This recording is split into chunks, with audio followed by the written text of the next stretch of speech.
Welcome back to the Deep Dive.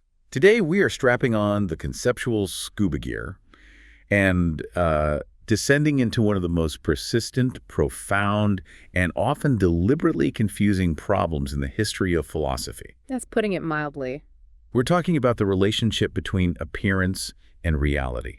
But we're not just talking about shadows in a cave. We are talking about the very structure of our minds and, well, the world itself. It truly is a core tension. I mean, if you ask a layperson what is an appearance, they will immediately tell you it's something deceptive, something false, a distraction from the capital T truth. Right. It's a trick. It's a trick, exactly. Yeah.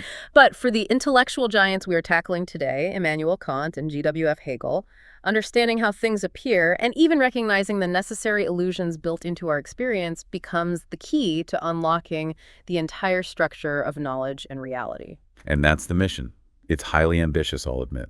We are unpacking their foundational ideas regarding Schein, the German word for appearance, semblance, or illusion.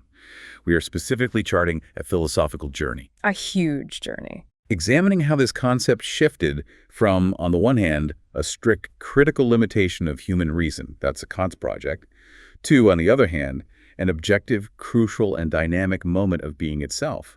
And that's Hegel's revolutionary move. And that's really the heart of it. This deep dive is about understanding probably the single greatest structural shift in German classical philosophy. So think of it this way. We're moving from the philosopher who tells us with incredible precision where the limits of the lighthouse beam are, to the philosopher who argues that the light beam is the ocean, constantly reflecting, defining, and differentiating itself. We start in the realm of critical epistemology. What can we know? And we're going to end in a realm of dynamic metaphysics, what reality is as a self-unfolding process. All right, let's unpack this transition by starting at the foundation. Let's start with Kant. So let's start our descent with Kant. It's really important to stress that the problem of appearance, or Schein, wasn't just, a side note in his work. Not at all. It was an existential challenge that motivated his entire project of reevaluating metaphysics. He looked at centuries of rationalist and empiricist philosophy and saw them constantly stumbling into paradoxes because they failed to properly account for these inherent natural illusions that persistently trick human reason. Absolutely. It wasn't just a matter of avoiding careless mistakes.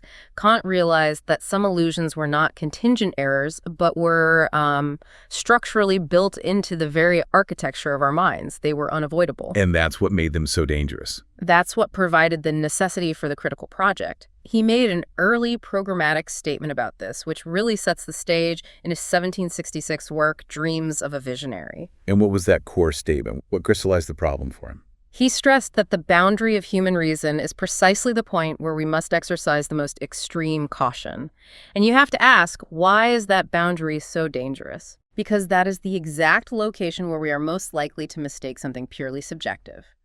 A rule or a demand for our own thinking, a way we organize information, for something objective, a definitive property of the things in themselves existing independently of us. So it's confusing our own mental software with the hardware of the universe. Perfectly put. This confusion, this conflation of internal necessity with external fact is the initial genesis of philosophical error, or Schein.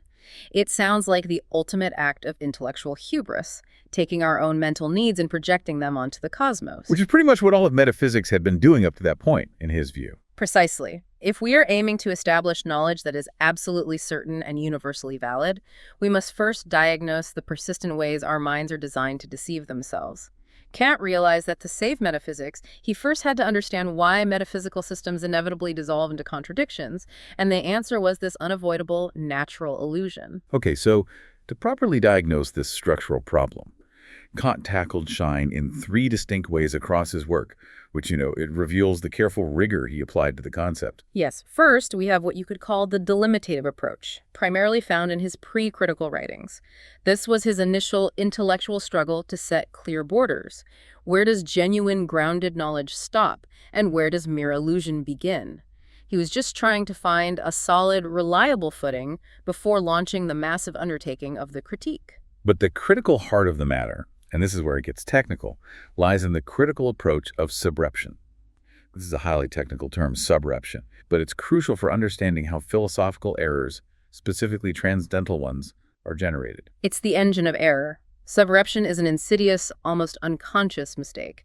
As we defined earlier, it's confusing a subjective principle, a mental mechanism we use to systematize data, like the demand for a first, unconditioned cause, with an objective one, a claim that this first cause, say God or an ultimate substance, must actually exist in the world of things in themselves. Can you give us a concrete example of this subrection in action? Because that's where the abstraction hits the road. Sure. Think about the cosmological argument for the existence of God. Reason, by its very nature, demands a complete systematic explanation. If you say A causes B and B causes C, reason just keeps asking what caused that. It demands to know the unconditioned starting point, the first cause. The buck has to stop somewhere. Exactly. That demand for unconditioned totality is a subjective principle of reason, and it's perfectly valid for structuring our thinking. The error, the subreption, happens when we treat the idea of this ultimate totality as proof of the objective existence of that ultimate totality, God, or the soul, or the world, as a closed whole beyond all possible experience. Ah, I see. It's like saying because my mental filing system requires a folder labeled origin of everything, that folder must contain a physical, tangible object. That's a great analogy. Exactly. And unlike a simple logical error, which is just carelessness, subreption is an error inherent to the activity of reason itself. It's built in. And finally, there's the terminological approach, where Kant needed to just clean up the vocabulary of appearance. He had to clean house. He used Schein to cover illusion, appearance, semblance. But crucially, he spent significant effort defending our sensible access to the world. Kant sharply criticized the whole Platonic tradition that viewed sensation as inherently unreliable, or saw the senses as imposters just handing us degraded copies of reality. He had a lot more faith in our senses than that. He did. Kant countered this, arguing that the senses are the first elements of knowledge. If we make errors, it's not because the senses are lying, but because the understanding or reason later misapplies or misinterprets that foundational sensible data. Okay, so within that realm of sensible experience, empirical appearance, Kant makes a subtle but critical distinction that starts to bridge the gap between simple error and necessary illusion. He identifies two modes of empirical Schein. The first is what we can call disappearing appearance, often linked to fraud or betrug, which means fraud or deception. This is the simple illusion that vanishes immediately upon intellectual recognition. Like a magic trick. It's the magician's sleight of hand. Once you know how the rabbit was pulled out of the hat, the illusion is rationally dissolved and loses all power over your mind. Kant notes this type is philosophically uninteresting because it's easily corrected. But the second mode is what sets the stage for the rest of his philosophy. Persistent appearance, or natürliche Täuschung, natural illusion. This is the illusion that stubbornly persists even after the intellect has exposed the error. This is the crucial moment.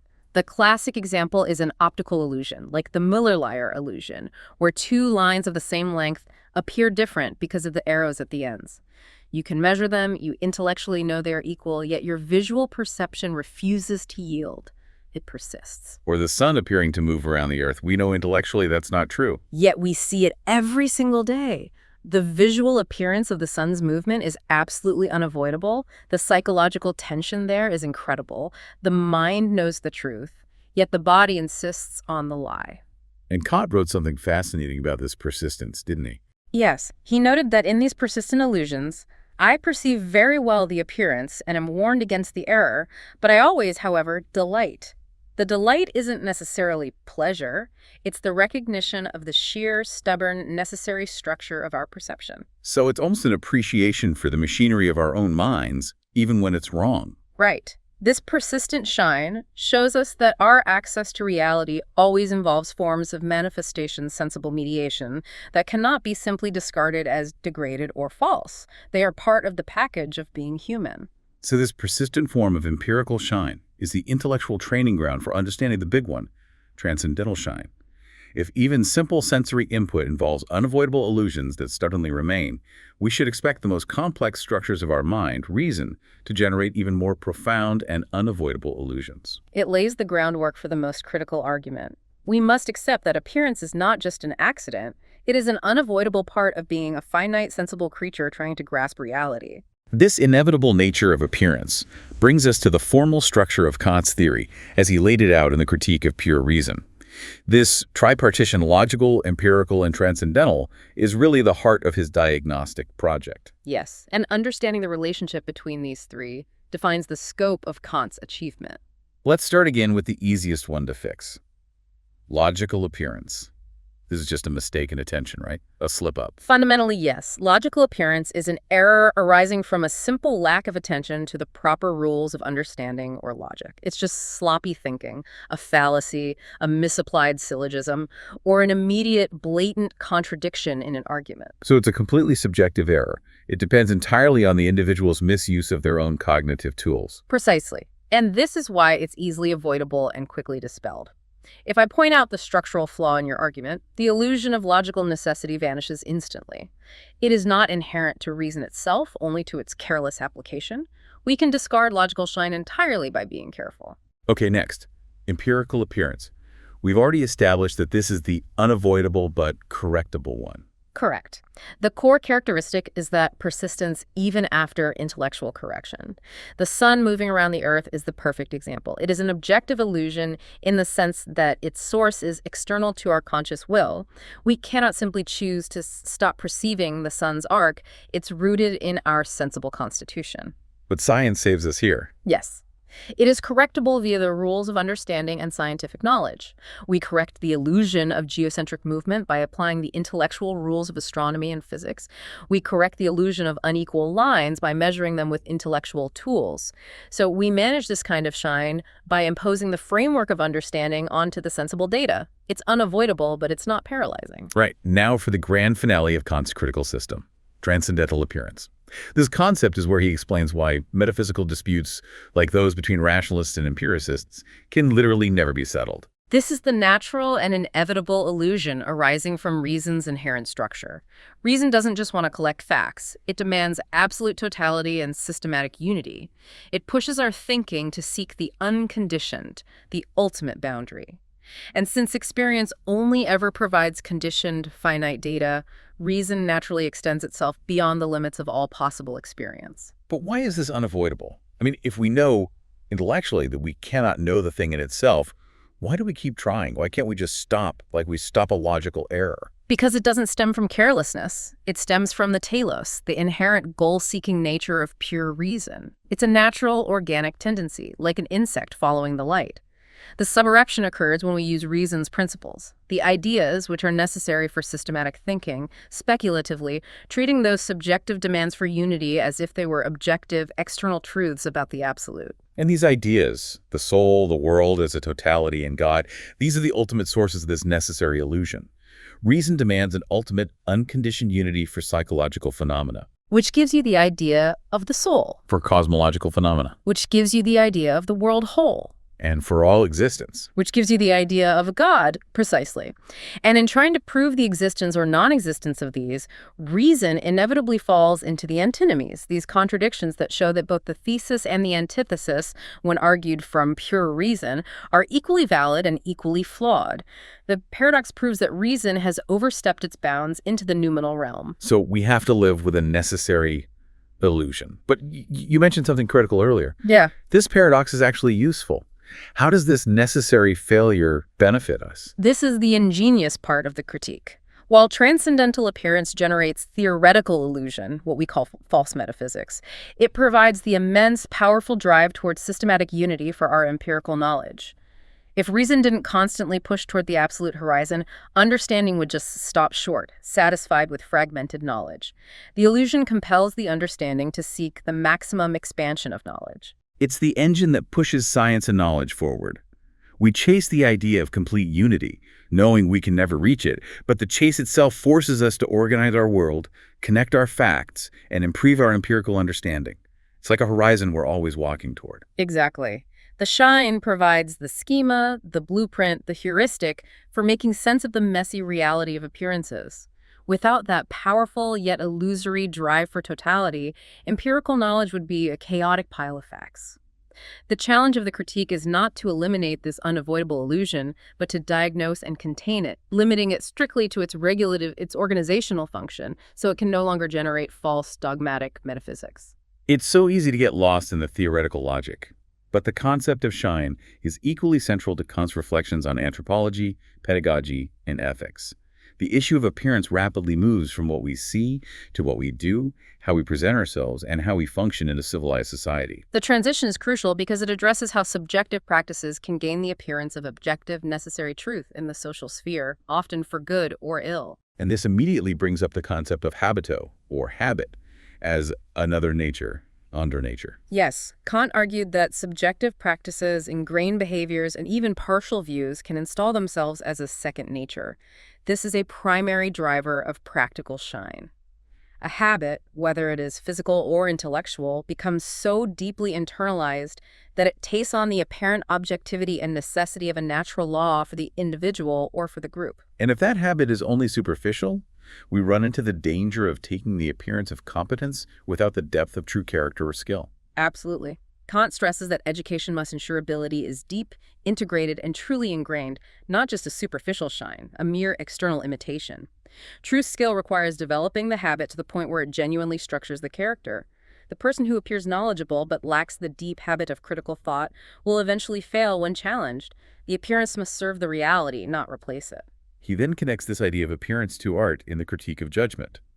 The artwork is defined as another nature created from the material provided by real nature. The artwork, or aesthetic appearance, is a form of Schein. An illusion, yes, but a form of Schein that, importantly, does not deceive. It is an aesthetic illusion or play with appearance that should not be mistaken for reality. It operates in the realm of disinterested judgment, where we appreciate the beautiful manifestation without any intent to use it or verify its existence. He uses highly relatable, practical, everyday examples here, right? Like tasteful clothing, decorative boxes, or beautiful furniture forms of sin and shine that bridge aesthetics and civil demeanor. Exactly. These aesthetic applications of appearance are about judgment, taste, and what is fitting. They demonstrate that humans naturally appreciate and create forms of manifestation that are distinct from raw reality, yet they enrich our world and signal civilized intent. They are consciously adopted appearances that operate on the level of sensibility without the goal of fraud. They are about grace, not greed. This leads us to the most ethically complex application, moral appearance, moralis or Schein, which focuses on decorum and the art of external appearance. Now, this is a concept that seems to rub up against the rigor of the categorical imperative. It does, and that's why it requires such careful nuance. Kant, the champion of honesty and duty, argues here for the necessity of dissembling, or at least adopting, an impenetrability in social life. And you have to ask, why? Yeah, why would he do that? Because showing oneself with full transparency, revealing every selfish thought, every internal flaw, can degrade into offense, cynicism, or insolence, thereby making civil society impossible. Adopting a moral appearance, discretion, reserve, politeness is necessary for civilization itself. So he is essentially saying that civilized society operates on a kind of social contract of pretense, an innocent illusion. Precisely. This Schein is not outright fraud, not betrug. Its purpose is purely pragmatic and pedagogical. Its end is to gradually guide the person toward true internal morality by forcing external conformity to moral norms. He views civilization itself as a kind of theater where we are compelled to act the part of the moral agent. And what if this is all just a performance? Kant describes this state critically as strong appearance and resplendent misery. Why is this misery preferable to transparency? Kant suggests that Providence uses this inclination to conceal this desire for a better public appearance, to prevent humanity from becoming accustomed to the ugly or the truly vicious. This moral Schein acts as a vital substitute for genuine virtue, creating civil decorum. Think of it as social lubrication. If everyone was fully transparent about their self-serving motives, society would collapse immediately. But that's the real tension, isn't it? This raises a profound reflective question for us and for the listener. How can an innocent illusion, this necessary social dissembling, serve as a foundation for genuine moral development without dissolving into absolute hypocrisy, hugely, or just, cunning arglist? It's the razor's edge. Kant suggests that for this pretense to be truly preparatory for genuine moralization, the participants must be conscious of the pretense. If I pretend to be generous, knowing I am only adopting the form of generosity for the sake of public decency, I am at least practicing the external movements of virtue. I am conditioning myself. But if I actually believe my own act? Right.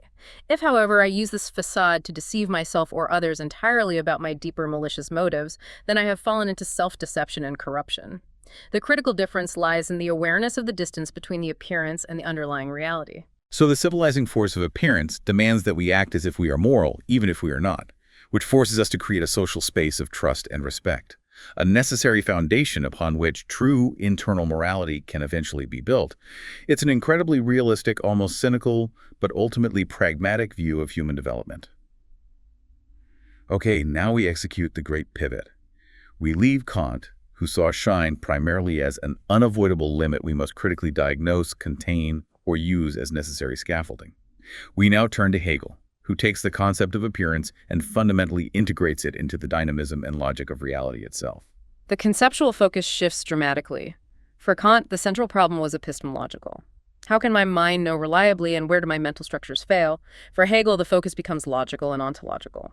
What is the necessary structure of reality as it unfolds? The question changes entirely. It does. The truth, for Hegel, is not a static thing hidden behind a veil of appearance. It is complex, active, and defined by the very process of revealing and concealing itself simultaneously. So for Hegel, the thing in itself, Kant's hidden essence, is impossible and unnecessary because essence must, by definition, manifest itself. Absolutely. If essence were truly and eternally hidden, it would be nothing. It would be a meaningless abstraction.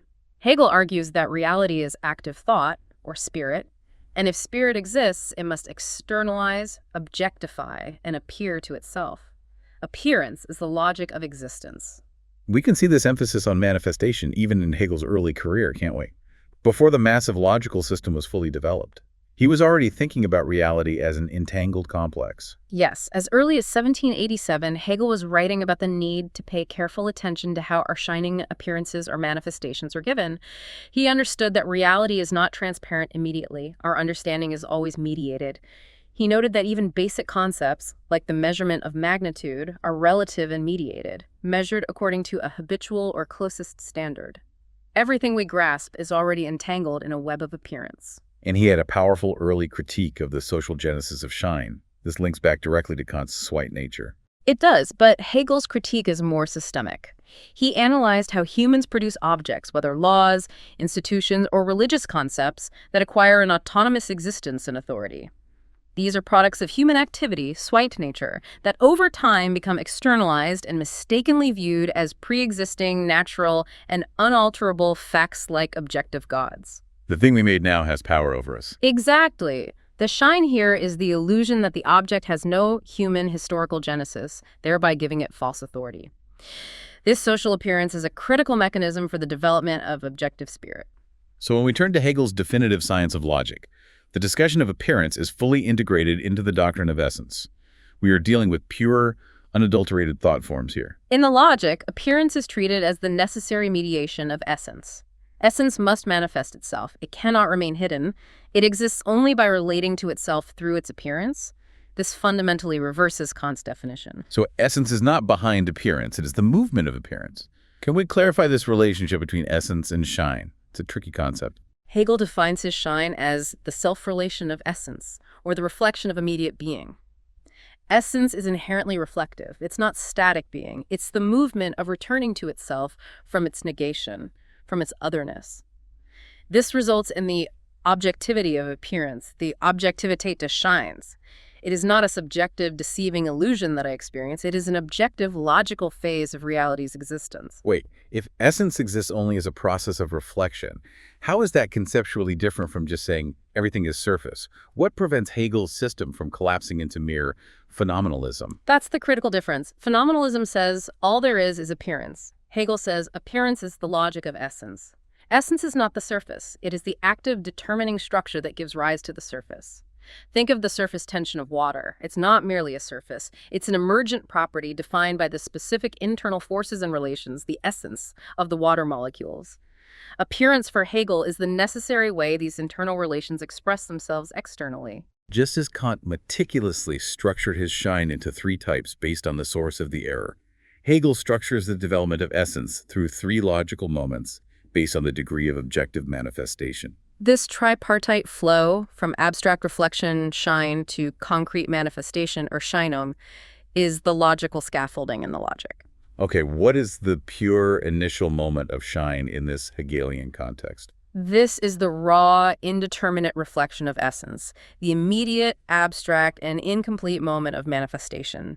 It is essence reflecting into itself, recognizing itself as distinct from the initial, unmediated state of being. It is the logical pulse that first introduces determination, difference, and identity. So it's the internal logical structure before it has fully externalized itself as a concrete phenomenon. Exactly. Hegel argues the Schein is internal to the object's logical being. It is the sheer appearance of difference and identity emerging within the selfsame essence. It is not yet a visible empirical phenomenon, but the very movement of self-distinction that makes phenomena possible. The second stage, Erscheinung, or manifestation, that sounds like the point where the essence finally achieves full, objective expression. That's right. Erscheinung is the objective manifestation where essence and existence are finally united. It is the world of phenomena as structured by essence. The content of the thing is now identical to the form of its manifestation. The essence is fully present as the phenomenon. This stage itself moves through three complex logical relationships that constitute the structure of reality. Let's break down these three forms of manifestation, starting with substantiality. Substantiality is essence manifesting as the underlying self-causing reality, the Schein de Totalität, the apparent totality. Differences exist, but they appear to vanish into a stable, unified substance that supports them. It's the initial logical attempt to find permanence. And causality. Here, the essence manifests the dynamic relationship where cause and effect mutually condition each other. They are not merely separate events, but mutually determined moments of the same active essence manifesting itself. They demonstrate their profound interdependency and non-evanescence. And the third, the culmination, is interaction Wechselwirkung. This sounds like the most complete form of manifestation before we move to the next logical sphere. It is the moment where the manifestation achieves a full symmetrical flow. Interaction is the infinite symmetrical reference where all the established differences are mutually determined. It is no longer A causing B. Right, it's A and B defining each other simultaneously. Exactly. Hegel calls this a manifestation that is the identical movement in itself of the differentiated. This move from linear causality to reciprocal systemic interaction removes the final veil of necessity, showing reality as a system of reciprocal determination, which then logically leads us out of the doctrine of essence and toward the realm of freedom, the concept. Can you give us a functional analogy for this interaction? Because this is highly abstract. Think of a modern, complex, global climate system, or even the internet. You cannot point to one server as the cause and one user as the effect. Every element is both conditioning and being conditioned simultaneously. The system's behavior emerges from the total reciprocal relationship. Wechselwirkung is the logical recognition that reality is structured like that, a networked, mutually determining process where no single element is purely necessary or purely contingent. All are logically required for the dynamic totality. A feedback loop. A perfect feedback loop. That's a great way to put it. Okay, we come to the final, most abstract moment. Appearance posited as appearance, the self-referential moment. Help us understand what this means functionally. If Schein is internal reflection, and Erscheinung is the objective manifestation of that reflection, then als Scheingesetzter, Schein is the reflection of the appearance within itself. It means the system has achieved a self-awareness or logical transparency where it knows that its existence is its manifestation. The essence knows that it is constituted entirely by its appearing, and that this appearing is contingent and mediated, yet simultaneously necessary for the totality. So it's not an illusion in the Kantian sense where you confuse the subjective and objective. It's the logical recognition that the objective is fundamentally mediated and reflective. Exactly. It's the ultimate logical transparency. It is the moment the distinction between essence and appearance is overcome, not by destroying the appearance, but by recognizing appearance as the necessary vehicle for essence. The veil is lifted, and we see that the veil itself was the necessary medium of vision. That journey through the pure logic is challenging, but the concepts of Schein and Erscheinung become incredibly powerful when Hegel applies them to real-world phenomena, particularly in the realm of objective spirit law, ethics, and art. Like Kant, Hegel uses Sweet nature to discuss habit, Gewohnheit, but his focus is less on morality and more on necessary conditioning. He sees habit as the mechanism of self-feeling, configuring the intelligence and the will. For Kant, habit helped create the appearance of virtue. What is its utility for Hegel? Hegel emphasizes that Sweet nature is a determined immediacy put forth by the soul, a conditioning and structuring of corporeality that becomes mechanical and natural. This mechanism is necessary for the development of the soul, allowing it to move from indeterminate feeling to a determined self. It defines social groups and institutions. And what's the practical benefit? The utility is that it frees the conscious will from attending to mechanical operations. You don't have to think about breathing or driving or using grammar rules. The habit takes over, allowing the consciousness to focus on higher things. However, Hegel is clear. This mechanism must eventually be mediated and overcome by conscious, rational will to achieve genuine freedom. Okay, let's look at the application to objective spirit, specifically right and law. This clearly distinguishes between the two terms, Schein and Erscheinen. He uses the two terms antithetically in the sphere of law. The contract, when freely entered into by rational agents, is the objective appearance of right, the Erscheinung des Rechts. It is the true, concrete manifestation of the universal will in a particular legal act. The form, the contract, truly reflects the content, the mutually recognized right. And what happens when someone violates that right? When a party fails to fulfill the contract? That is an act of injustice, which Hegel labels Schein. This injustice separates the right in itself, the universal will expressed in the contract, from the particular contingent and self-serving will that violates it. It is mere Schein because it is partial, fleeting, and self-contradictory. It cannot sustain itself logically or morally. And Hegel states this Schein, this injustice, is null, void of legal validity. How does the system process this nullity? The legal system, through courts and enforcement, negates the negation. The truth of the Schein, the injustice, is that it is negated and destroyed. Through this negation, right restores itself and determines itself as effectively real and valid as Erscheinung. The momentary appearance of injustice must be exposed and destroyed for the true, manifested, universal right to reestablish its necessity. Schein in law is the necessary, self-negating error that proves the objective reality of Erscheinung. This application is perhaps the most powerful contrast with Kant. Hegel defines beauty as the sensible appearance, sinnliche Scheinen of the idea. This is a stark, almost religious metaphysical claim, completely rejecting Kant's disinterested aesthetic judgment. It is a radical philosophical statement. For Kant, aesthetic Schein was pleasing but unrelated to metaphysical truth. For Hegel, art has a definite spiritual purpose, to make conscious the deepest interests of the human being, the most comprehensive truths of the spirit. So the work in art isn't just a pleasing form, it's a necessary piece of the idea's self-awareness. Exactly. The work of art is a finite, sensible object permeated by spirit. It externalizes supreme spiritual interests in a sensible way, allowing the human spirit to reflect on itself and recognize its ultimate purpose. The aesthetic Schein is therefore not the deception of the senses, but the necessary physical, finite form required for the infinite idea to manifest to our consciousness. The idea needs this sensory appearance to be known and understood by us. Art provides the highest, most intentional, and spiritually conscious form of that Scheinen. This leads to the profound Hegelian concept that the function of art, religion, and philosophy is to heal the breach, the separation between the finite sensory world and the infinite idea. By manifesting truth in a sensible way, art raises human consciousness of the ultimate unity. The sensible appearance of the idea is the spiritual content made visible, making it an essential vehicle for absolute spirit.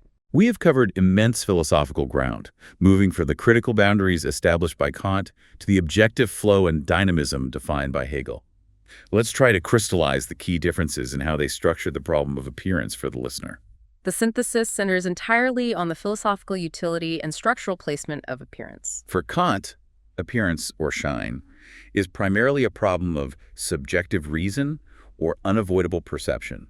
It is fundamentally an epistemological issue concerning the limits of our knowledge. And the Kantian goal is to correct it through critical reason, diagnose the error, or to use its inevitable forms, like moral Schein or decorum, as necessary scaffolding for practical and civil life. Kant provides us with a methodology to manage the inherent persistent illusions of our minds. Whereas for Hegel, appearance, Schein, is an objective, dynamic, and necessary moment in the self-development of essence and spirit. It is a logical and metaphysical category. For Hegel, appearance is not an error to be avoided, but a process to be fully comprehended. Schein is the immediate reflection that logically leads to manifestation, to our Erscheinung. The world is its appearance. The philosophical task is to understand the logical necessity, the internal structure, and the ultimate truth of that appearance as it unfolds. So both thinkers agreed that the relationship between how things seem and how things are is fundamental. But one sought certainty by drawing boundaries, and the other sought totality by defining the dynamic process. The shift is from a philosophy dedicated to establishing limits and containment to a philosophy dedicated to establishing process, connection, and self-unfolding dynamism. The German idealist took appearance, which was previously a source of error and failure, and turned it into the central mechanism for establishing knowledge and reality itself. What a profound journey. We've seen how Schein is not just a simple falsehood, but a highly structured, necessary, and functional concept, whether it's enabling the advancement of science by setting an unattainable horizon, Which is Kant's transcendental appearance. or allowing the idea to be reflected in physical beauty. Which is Hegel's sensible appearance. The complexity of appearance is far greater than the simplicity of deception. It demonstrates that truth requires mediation, whether that mediation is critical containment or logical unfolding. And so here's a provocative final thought for you to mull over as you transition back into your day. If Hegel is right that the work of art is the sensible appearance of the idea, and Kant is right that social decorum requires an innocent illusion to prepare morality, then perhaps reality is less about tearing down a veil to find a single pure hidden truth, and more about perfecting the inevitable, structured, and necessary ways in which truth must appear to us. What common structures in modern society, whether political civility, social media performance, or even the curated data streams we consume, function today as a necessary Schein that both hides and simultaneously structures the underlying reality?